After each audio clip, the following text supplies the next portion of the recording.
FIA. Oke lah guys, kita hari ini seperti biasa bacotin USA Grand Prix tadi subuh ya. Jujur gue baru bangun dan gue mendapatkan berita-berita yang tidak enak ya. Gak enak buat gue sih karena gue tifosi ya. Charles Leclerc dan Lewis Hamilton ke diskualifikasi ya. Jadi ya sebelum kita lanjut lebih dalam lagi bahasnya, jangan lupa untuk like video, tinggal komen di bawah, share ke teman kalian, dan of course bagi subscribe. Klik di subscribe button, bantu gue ke 100.000 subs di tahun ini semua bisa. And ya, lanjut kita akan ngobrolin USA Grand Prix semalam atau tadi pagi ya. Let's go.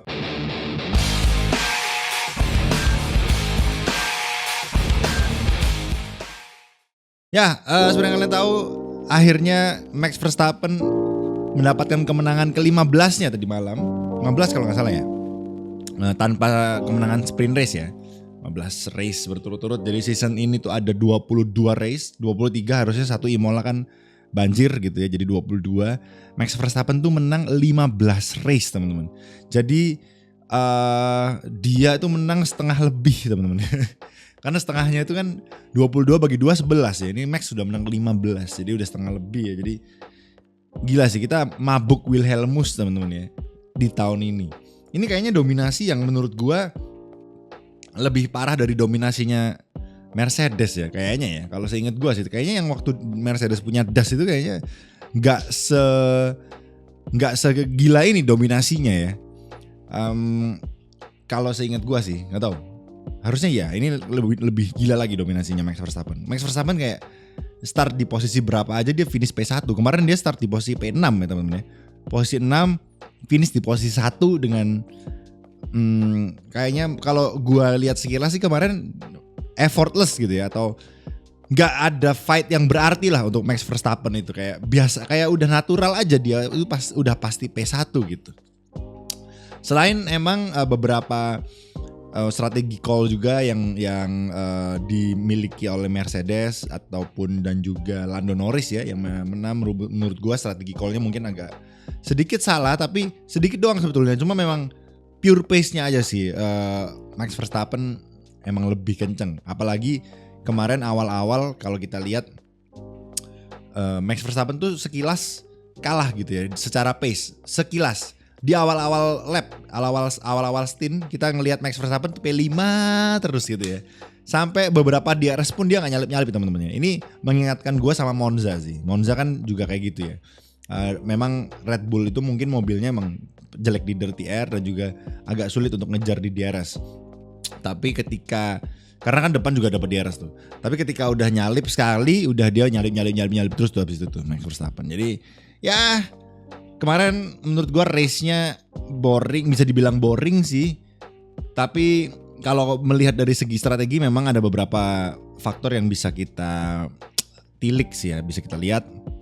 Kayak strateginya Mercedes yang menggunakan strategi yang sama, hampir sama dengan Ferrari, atau dibalik lah ya, Ferrari yang niru Mercedes gitu kan, karena Leclerc kan awalnya niru Russell nih yang satu stop. Kemarin satu stopnya Leclerc yang satu stop sendirian kayaknya di top 10 dan works gitu ya. Walaupun emang ending-endingnya DNF ya, di SQ ya, kualifikasi, tapi works, dia finish di P6. Ya worksnya maksudnya nggak works amat sih, karena kan start P1 nih, finishnya P6, jadi turunnya 5 posisi gitu, jadi jauh banget sebetulnya. Tapi all in all masih di ya posisi 6, nggak top 5 sih, tapi ya karena strateginya lawak aja gitu ya. Leclerc dikasih one stop sendirian, sementara Sainz 2 stop ya sama kayak yang lain gitu. Gue juga nggak tahu kenapa pemilihan itu terjadi untuk Leclerc. Pertimbangan apa yang dipikirkan oleh Ferrari gitu untuk mengorbankan Charles Leclerc sedemikian rupa? Apakah mereka sekarang jadi ahli judi gitu kan? Maksudnya judi itu dalam artian Leclerc dikasih satu stop aja, nanti kita tunggu yang namanya safety car, itu kan gambling ya. Safety car, kalau misalnya safety car keluar, Leclerc masuk ganti ke ban yang lebih soft gitu kan. Karena kayaknya berkali-kali deh gue lihat beberapa race belakangan ini Leclerc terus yang kayaknya menjadi istilahnya menjadi bahan percobaan gitu. Anehnya tuh kayak gitu teman-teman. Gue nggak tahu juga kenapa. Apakah itu udah ada di dalam perbincangan tim internal yang kita nggak tahu. Jadi padahal kan kemarin Leclerc di P1 ya, harusnya kan strateginya memprioritaskan yang startnya di depan. Harusnya, logikanya kan seperti itu. Oh, Leclerc startnya di depan P1, Sainz di belakang. Ya udah kita prioritasin Leclerc dulu. At least sebenarnya nggak usah diprioritasin juga sih bahasanya. Mungkin at least samain lagi strateginya. To stop biasa, mungkin Leclerc masuk duluan, and then Sainz di lap berikutnya standar aja, normal aja, strategi normal aja gitu loh. Nggak usah ngide lah, maksudnya bahasanya tuh ngide, nggak usah ngide gitu. Nah itu yang gue selama ini masih belum pecahkan. Kenapa Ferrari tuh bisa memiliki otak sendiri? Kesannya otaknya Leclerc tuh ada otaknya sendiri, maksudnya engineer-nya dan lain-lain lah ya. Itu ada otaknya sendiri gitu. Sainz ada otaknya sendiri. Jadi nggak sinkron gitu. Aneh banget. Kayak kemarin misalnya, ya walaupun kemarin Mercedes juga melakukan hal yang sama ya. Mercedes, Lewis Hamilton. Nah bedanya gini guys, ya. Mercedes itu memprioritaskan orang yang di depan, which is Lewis Hamilton, yang mana mereka fight untuk mengejar Perez kan. Lewis Hamilton kan fight untuk P2, jadi diprioritasin. Apalagi kemarin Lewis juga pace-nya kencang ya, walaupun pace-nya kencang mungkin juga gara-gara efek yang groundnya terlalu low ya, karena akhirnya kan diskualifikasi gitu. Tapi at least Mercedes udah bener ngelakuinnya, yaitu memprioritaskan Lewis, yang mana dia fight untuk Perez. Nah kalau Ferrari mungkin gak ngelawan siapa-siapa kali ya. Jadi gak ngelawan siapa-siapa, yang mana menurut gue ya, sekarang Ferrari itu kalau kita lihat, bentar gue sambil baca contekan teman-teman, gue juga agak lupa. Ini gue buka yang namanya constructor standing teman-teman. Ferrari itu kalau menurut gue dia kan bisa merebut atau mendekati, paling enggak mungkin bisa, gue bilang merebut lah ya, konstruktor dari yang namanya Mercedes. Kenapa kok gue bisa bilang merebut? Karena sekarang ini per hari ini teman-teman, setelah USA Grand Prix selesai, itu poinnya Mercedes adalah 344 di konstruktor. Sedangkan Ferrari itu 322. Jadi cuma selisih 22 poin aja. 22 poin untuk sebuah konstruktor itu adalah poin yang kecil teman-teman ya, untuk bisa dikejar. Jadi maksudnya yang bisa berkontribusi poin kan 2 orang gitu kan. Jadi 22 poin kesannya kecil gitu kan. Jadi makanya harusnya Ferrari fokus akan hal ini untuk bisa mendapatkan konstruktor nomor 2. Karena konstruktor nomor 2 of course hadiah dari F1-nya lebih tinggi juga gitu kan. Jadi lumayan lah untuk bantu-bantu atau apapun lah. Intinya duitnya lebih besar lah gitu kan. Makanya itu yang gue pikir cukup aneh. Kenapa Ferrari melakukan hal-hal konyol strateginya, maksudnya seperti kemarin. Kenapa nggak sama gitu? Karena mereka butuh itu paling nggak kayak kemarin misalnya, at least oke lah, misalnya Carlos Sainz dimasukin duluan. Oke, next lapnya Leclerc. Misalnya pun Carlos Sainz finish di P4, Leclerc P5, at least kan lumayan 45 gitu. Daripada 4-6 itu kan lebih nggak enak juga gitu kan. Itu yang bikin gue penasaran kemarin. Why? Karena kan kemarin Russell juga di bawahnya Leclerc tuh. Untung aja hampir nyalip loh tuh Russell, karena Russell kan in the end dia ganti ban medium kalau nggak salah inget ya. In the end ujung-ujungnya Russell nggak one stop ya, Russell ujung-ujungnya two stop teman-teman. Walaupun emang two stopnya Russell tuh late banget, telat banget di akhir. Jadi ini perbincangan strategi yang kemarin ada di otak gue sih, yang mengganggu gitu ya. Kok bisa mereka melakukan strategi yang mana tidak istilahnya di luar nalar gitu lah strateginya Ferrari ya. Maksudnya standar aja gitu.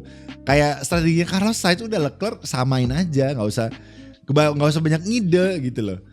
Emang pace-nya kelihatan Leclerc kan nggak bisa ngimbangin yang depan, maksudnya nggak bisa ngimbangin Max, nggak bisa ngimbangin Lando gitu kan. Ya udah bertahan aja gitu di posisi yang bisanya di mana, ya udah misalnya 4-5 ya udah di 4-5 aja bertahan gitu. Bayangin kalau kemarin Leclerc stay di P4 dan Sainz P5 naik podium 1 ini kan ya, untungnya sayangnya Leclerc yang juga ikut diskualifikasi sih. Jadi ini nggak relevan juga. Tapi kan misalnya ini kita kan belum tahu ya, namanya balapan kan kita nggak tahu kalau misalnya endingnya nanti bakal didiskualifikasi. At least mereka ngelakuin part mereka dulu gitu kan. Jangan sampai mereka istilahnya ngaco gitu kan. Kemarin gue bilang sih Ferrari gak kemarin doang sih, kayaknya Ferrari tuh banyak ngaconya gak sih guys. Kayak ada aja yang mana Safi sih terutama yang menurut gue agak aneh gitu. Apa namanya, strategi call dia tuh aneh banget. Gue gak tahu kenapa selalu bikin ide yang mungkin menurut dia keren mungkin gitu, tapi endingnya gagal gitu ya. Kayak kemarin kita lihat di Cota itu menurut gua walaupun emang Leclerc finishnya P6, tapi menurut gua tetap gagal. Harusnya Leclerc bisa P5. Minim-minim P5, maksimal bisa P4 lah di atasnya Carlos. Jadi Carlos yang P5, cuma tukar-tukaran posisi aja. Jadi ya sangat disayangkan karena pace-nya kemarin Ferrari sebetulnya ada gitu kan. Not bad lah gitu. Emang nggak bisa ngejar Ferrari sama Lando ya. Mungkin Hamilton juga kemarin kencengnya ya itu gara-gara mungkin agak rendah itu tadi ya. Jadi makanya kenceng kemarin. Memang kalau misal direndahin emang mobil performa lebih kenceng. Yang gue heran Leclerc kenapa bisa nggak kenceng ya guys? Karena kan mobilnya Leclerc juga direndahin ya kan. Buktinya sampai diskualifikasi gitu kan. Gue heran kenapa ya? Apa Leclerc banyak makan guys ya waktu kemarin ya. Jadi sebelum balapan dia makan banyak tuh. Berat badannya membuat mobilnya lebih ceper lagi. Kayaknya mungkin gitu kali ya. Karena kemarin Leclerc gak kenceng guys, gak sekenceng Hamilton gitu loh. Jadi makanya gue why? Kok bisa sekencang itu gitu kan. Jadi ya sangat disayangkan kemarin ujung-ujungnya harus diskualifikasi karena ya mungkin buat yang belum tahu karena planknya ya karena di bawah. Jadi Leclerc sama Lewis Hamilton itu diskualifikasi setelah FIA itu kan setelah balapan itu mobil dicek teman-teman. Ada nggak kecurangan di dalam balapan, istilahnya kecurangan lah kita bilangnya ya. Nah ternyata ada tuh di mobilnya Leclerc dan Lewis. Kecurangannya tuh dalam bentuk bukan kecurangan sih ini, cuma dia nggak masuk. Ya kita simpelnya aja kita bilang kecurangan lah ya. Intinya mobilnya Leclerc dan Lewis tuh nggak masuk di taraf regulasi FIA post race atau setelah race, yaitu plank yang ada di bawah itu. Jadi mobil itu kan ada planknya pakai dari titanium atau apa gitu. Kayak yang bentuknya kalau dilihat sekilas tuh kayak kayu gitu ya. Yang di bawah mobil tuh yang kayak papan itu. Nah itu kalau misalnya tergerus oleh aspal kan kalian sering tuh ngelihat percikan-percikan di aspal tuh, percikan-percikan mobil. Nah itu setelah diukur sama FIA, di situ tuh ada bolongan teman-teman. Jadi di plank itu, di papan itu tuh ada lubangnya. Jadi lu bisa masukin penggaris, ya mungkin bukan penggaris sih, mungkin kayak alat gitu lah ya. Jadi dimasukin gini untuk ngukur gitu, untuk ngukur seberapa tergerusnya nih papan gitu. Nah waktu diukur Lewis Hamilton sama Leclerc itu tergerusnya melebihi batas yang ditentukan oleh FIA pada waktu kemarin gitu. Jadi makanya endingnya mereka berdua Lewis dan Leclerc didiskualifikasi karena terlalu terkikis. Jadi terkikisnya terlalu lebay gitu. Jadi melebihi intinya lu curang. Intinya lu curang karena lu terlalu rendah mobil lu. Nah gitu. Simpelnya gitu teman-teman. Ya bukan curang sih, walaupun itu bukan curang sih. Kemarin udah dijelasin juga sama Ferrari dan juga Mercedes. Mungkin mereka karena sprint race practice satu doang, terus mobilnya dimasukin sama. Jadi dijelasin tuh sama Ferrari, yang nggak tahu ini alasan atau penjelasan, tapi menurut gue ada penjelasan jujur lah ya. Jadi menurut Ferrari, ini etis dari Ferrari ya, dia bilang weekend di Cota di Amerika itu sangat sempit, ya kan? Karena ada sprint race. Kan practice cuma sekali, practice satu. Sprint race itu ketika kita kan habis practice satu langsung qualifying tuh, ya kan? Nah, ketika udah qualifying, mobil itu udah masuk park fermé, teman-teman. Nah, park fermé itu kan apa namanya? Mobil udah nggak bisa dipegang lagi, udah nggak bisa diganti settingan, udah nggak bisa diganti tinggi rendahnya mobil. Jadi ketika alasannya si Ferrari ya bilangnya ketika practice pertama selesai, mobilnya Leclerc udah enak, udah oke. Nah, dimasukkanlah mobil settingan kerendahan ketinggian mobilnya oke segini nih, kayaknya oke gitu. Langsung dimasukin ke quali. Jadi menurut mereka tinggi mobil segitu udah cukup untuk mengarungi beberapa lap di Cota. Yang mana endingnya ternyata terlalu rendah gitu ya. Jadi alasannya Ferrari sih bilangnya karena waktunya terlalu sempit. Kita cuma dikasih praktis satu, kita udah set ketinggiannya, udah park fermé gitu. Jadi praktis 2 pun park fermé udah gak bisa diutak-atik teman-teman, karena udah qualifying ya, jadi udah park fermé. Walaupun ada praktis 2, jadi udah gak bisa diutak-atik lagi. Mungkin kalian semua yang nonton gua di F1 Manager pasti paham maksudnya. Jadi udah gak bisa diutak-atik lagi, jadi setup udah fix, selesai gitu. Jadi itu yang membuat kemarin mungkin istilahnya mobilnya Leclerc dan Lewis akhirnya harus diskualifikasi karena mungkin menurut mereka waktu praktis 1 ceper segini kayaknya udah mantep, udah masuk ke regulasinya FIA dan mobil kita juga bisa kenceng. Ternyata ditambah, nah Ferrari juga bilang ditambah dengan tracknya COTA ini, kalau kalian kemarin nonton ya itu bumpy banget teman-teman. Bumpy banget gitu. Jadi kalau kalian nonton kemarin kesannya kayak ada porpoising, itu enggak, itu tracknya aja yang bergeronjal lah istilahnya tracknya. Nah itu juga yang membuat faktor plank-planknya itu tergerus karena mobilnya terlalu kena geronjalan-geronjalan, akhirnya ya tergesek terus gitu teman-teman ya. Itu yang salah satu faktor juga selain sempitnya ruang lah untuk park Verme. Sebetulnya masuk akal lah alasan yang diberikan oleh Ferrari ya. Namanya juga baru sekali kan ini terjadi. Jadi menurut gua ya bisa diterima kalau menurut gua pribadi sih. Menurut gua pribadi masuk akal karena pertama ini nggak terjadi berkali-kali gitu ya. Ini baru sekali. Kecuali kalau udah berkali-kali ya kita nggak bisa bilang ini sebuah alasan, ini tolol gitu. Tapi ini baru sekali jadi ya oke lah. Walaupun gua tetap agak bete karena kan hitungannya mereka itu profesional lah ya. Mereka harusnya tahu dong ngukur seberapa tingginya. Buktinya mobilnya Carlos Sainz aja aman gitu kan. Ya tapi kita nggak tahu, mungkin berat badan Carlos Sainz dan Leclerc mungkin beda. Gue juga nggak tahu gimana mungkin ngukurnya gitu. Tapi intinya kan mereka udah berhasil. Gak usah mereka lah, semua tim aja aman gitu. Tapi ya mungkin mereka pertimbangannya adalah kalau mobil itu ditinggiin lagi, mobilnya Leclerc ditinggiin, of course performanya Leclerc juga akan berkurang karena kan semakin tinggi mobil, semakin anginnya ngelewat di kolong gitu kan. Jadi nggak bisa menapak lah mobilnya. Intinya mobil jadi lambat gitu kalau tinggi mobilnya dinaikin lagi. Jadi mungkin kemarin itu udah menurut mereka udah pas tinggi mobilnya, nggak terlalu rendah, nggak terlalu tinggi. Tapi sayangnya ya itu tadi diskualifikasi ya untuk Leclerc dan Lewis. Jadi ya yang bisa bikin gua tenang karena nggak Leclerc doang yang kena, Lewis juga kena. Jadi ya udahlah, mungkin ini memang lagi apes aja. Maksudnya mereka nggak berniat curang lah ya istilahnya gitu loh, nggak berniat tolol lah gitu. Ya buktinya Lewis juga kena gitu. Jadi ya itu doang yang bisa membela Ferrari. Untung kalau misalnya ini yang kena Leclerc doang gitu, waduh gua bete banget sih. Untungnya ada Lewis juga yang kena teman-teman. Jadi itulah mungkin penjelasan yang lebih, ya gue coba jelasin nih lebih enak lah ya, lebih simple buat kalian, semoga bisa dipahami kenapa kok Lewis Hamilton dan Leclerc itu diskualifikasi. Jadi kurang lebih seperti itu teman-teman. Dan ya di balapan kemarin intinya nggak ada apa-apa yang terjadi. Logan Sargent akhirnya poin. Kemarin itu even yellow flag aja nggak keluar teman-teman ya. Safety car nggak ada, yellow flag nggak ada. Literally kemarin race clean, nggak ada apapun gitu ya. Ya Alonso harus DNF, Piastri DNF, sayang banget kena kayaknya kontak juga sama Ocon gitu ya. Ocon DNF juga, jadi ya sangat disayangkan sih ketiga pembalap itu harus DNF di awal-awal. Berarti oke lah, namanya juga balapan, apapun bisa terjadi teman-teman. Intinya tapi kemarin bener-bener nggak ada kecelakaan, clean banget, beda dengan tahun lalu yang membuat Fernando Alonso terbang ya di straight sama teammate barunya Lance Stroll. Tapi intinya kemarin nggak ada.